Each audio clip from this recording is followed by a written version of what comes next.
Right now at 11, taking the bait, how law enforcement is catching porch pirates one package at a time. Plus, pardoning some drug offenses and reducing prison sentences. Tonight, the president is urging states to follow suit. And later, I was like, Mom, Dad, there's a fire coming through the door. Hear from the 10-year-old turned first responder who's now being called a humble hero. Good evening, everyone. We begin this Friday night with warnings about multiple holiday scams, one that even cost a local family $20,000. Thanks for joining us. I'm David Mulco. So from keeping your holiday packages safe to learning when not to return a questionable phone call, Catherine Cook has our top story and what you need to know. You just got to know that there is a chance that it is going to happen to you. Take it from Washington County Sheriff Sergeant Cliff Lassink. The special delivery you're expecting is also the loot porch pirates are trying to plunder, especially in these last few days before Christmas as last-minute presents pour in. But here's another warning, this one for crooks. They could just be the next person who picked up a tracking device. Washington County is teaming up with the U.S. Postal Service to deliver bait packages containing those tracking devices. Once a crook picks one up, it's on. So we're getting real-time movements. We can track people. The accuracy is really good, and we can get on somebody very quickly. This week, deputies arrested 2 people accused of stealing a bait package. That includes Natasha Gomez. She faces charges of felony mail theft and theft in the second degree. Lassink says video of crooks caught on camera should remind everyone of what they're up against. Talk to your neighbors, find alternative means, sign for the package. Just figure out a different way that may become a little bit more hassle for you, but in the end, it's much bigger hassle if something gets stolen. And the scams never end, including this go-to that Multnomah County Sheriff's investigators are warning about. They say crooks are calling anyone whose number they can get, posing as law enforcement. They'll often dig up the names of real police and claim the person they're calling has a warrant, unpaid court fines, or missed jury duty. Then they try to get the victim to pay a fake fine with gift cards or money sent through cash apps right away or face arrest. Multnomah County Sheriff's officials say crooks recently scammed a local family out of $20,000. They saved this voicemail left by a crook posing as one of their sergeants. This is Sergeant Brandon White with the Multnomah County Sheriff's Office, calling in regards to a missing resale Ford. Do have some legal documentation. Hi, this is the real Sergeant Brandon White with the Multnomah County Sheriff's Office. We wanted to reach out and let you know that we would not call you asking for any money or personal information regarding any missed court dates or warrants. Please do your best to not fall for these scams. We appreciate all of those warnings. Deputies say if you get one of those calls, the best thing to do is just hang up. As for porch pirates, they say if you see a theft in progress, don't chase the suspect. Instead, be a good witness. Take a photo or video, get a license plate number if you can, and call 911. Now, if you discover a theft that was caught on video earlier, they say it's best to call the non-emergency line. David. Yeah, it's that time of year. Catherine Cook in the newsroom. Catherine, appreciate your reporting tonight. Happy holidays, by the way. Let's take you outside on this Friday night, the beginning of the holiday weekend. And while we saw wet roads earlier, right now things are actually looking pretty good, though a chilly 40 degrees in the Rose City. Let's bring in Chief Meteorologist Matt Zaffino. Matt, an early Merry Christmas to you.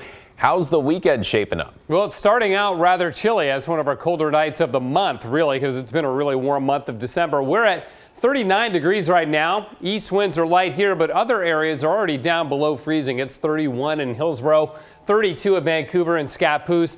And so with that, some of the roads still may be wet in places. There could be some black ice or some patchy ice on the roadways because of these temperatures having dropped so quickly down to freezing and below. 32 also in McMinnville. Even at the coast, we're in the 30s right now. The other thing that's happening is fog is forming yet again. We had it last night, got blown out this morning by that rain that came through, but now visibility down to a half a mile, Scappoose, Hillsborough, and Aurora.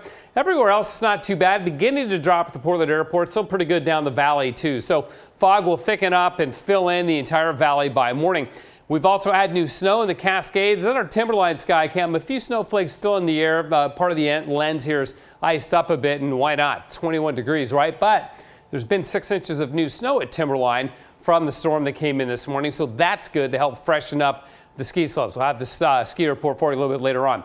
Doppler radar showing a few showers over the coast range, still some left up in the Cascades. We zoom out, though, by and large, these will be winding down very quickly, and I expect the rest of the night will be dry. So fog overnight and possible freezing fog. The fog itself will be liquid, but it can freeze on surfaces, so be aware of that. Snow and freezing rain still possible in the gorge Sunday night, Monday morning, and then again Monday night and into Tuesday morning. So more on that a little bit later. However, no big strong storms next week. It should be pretty good for holiday travelers by and large. David? That is great news. Thank you, Matt. Let's get you caught up on tonight's other headlines now. 2 inmates in the Washington County Jail are recovering after the sheriff's office says they overdosed on fentanyl. Officials say the 2 men were found Wednesday afternoon unresponsive in the recreation area. The 2 were revived with naloxone and taken to the hospital. Deputies say they found suspected fentanyl pills on one of the men. That investigation is ongoing. 9 people have been arrested following a retail theft operation in North Portland. Police say the suspects are between 22 and 46 years old. Authorities say they also recovered a stolen car and $3,000 in stolen merchandise. The suspects there face theft and burglary charges. And a lumber facility in Hood River is in ruins after a massive 2-alarm blaze tore through the complex early this morning. Incredible pictures. A viewer sent us video of the fire along Frankton Road. Hood River officials say multiple people called 911 after 2 in the morning, saying the fire was not only huge, but also spreading quickly. I couldn't quite figure out exactly what was going on, and I sat up and I looked outside and I just saw this massive inferno across the street, and it was the most terrifying thing I think I've seen in a long time. Yeah, you can imagine. Crews say it spread to multiple buildings and they had to call in other departments to help. One home nearby was also evacuated. Keep in mind, nobody was injured, but no word yet on the cause. To troubling new revelations tonight after a murder-suicide this week left 3 people dead. Now, court documents obtained by KGW show one of the homicide victims, the estranged wife of the shooter, had petitioned for a restraining order against him, one that was never granted. Tim Gordon with the story. A terrible situation played out on Wednesday with law enforcement in 2 counties dealing with what they determined was a murder-suicide. At a home near Boring in Multnomah County, they found the bodies of 43-year-old Diane Saros and 46-year-old Brian Rowland, along with a dog, all of them shot and killed. Later, Clackamas County deputies tried to make a traffic stop of 54-year-old Lawrence Peters, who took off and eventually shot himself inside his vehicle. But it appears the trouble goes back to at least last year. Court paperwork shows on July 5th of 2022, a petition for a restraining order to prevent abuse was filed by Diane Saros in Clackamas County. She was asking that her husband stay at least 150 feet away from her, not contact her, move out of the house they own together in Damascus, and be prohibited from buying or possessing firearms. The petition was denied by Clackamas County Judge Yolanda Watkins. For the courts not to listen to the cries of victims is just ludicrous. Michelle Bart has been a victims advocate for 15 years as founder and president of the National Women's Coalition Against Violence and Exploitation. She is not pleased with the judge's denial. They go through a lot to fill those out, and then only to be, rejected by the judge, a female judge no less. Where are we going wrong? We're not protecting the people that need protection anymore. KGW is still working to learn the context in which the judge denied the restraining order, what evidence or information was or was not presented to her. Just that in the denial, she checked the box stating petitioner did not establish a claim of relief. Regardless, Bart says there is a problem with a system that too often doesn't take victims' concerns seriously. In this case, would it have been a lifesaver? We'll never know if a protective order would have slowed his progression down. We'll never know why the court decided to do this. And unfortunately, individuals that are taking the lives of others, they have an agenda. And they'll, they're going to do whatever it takes. And then killing themselves is not a surprise anymore. Tim Gordon reporting there. We did reach out to the judge who denied that petition for the restraining order to try to get some context or some clarity. So far, we have not heard back from her or her office. A reminder tonight, if you or someone you know is in crisis, help is available anytime by calling or texting the number on your screen. That is 988. That will connect you to a suicide prevention crisis center 24/7, along with a trained counselor.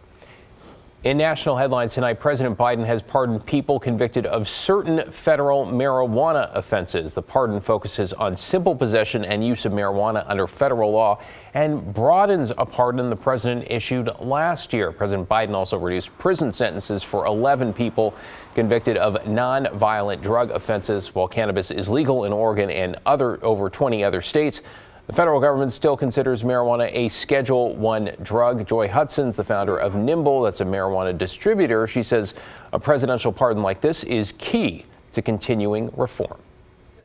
It's progress for the industry. It's a signaling to states as well to do the same work there.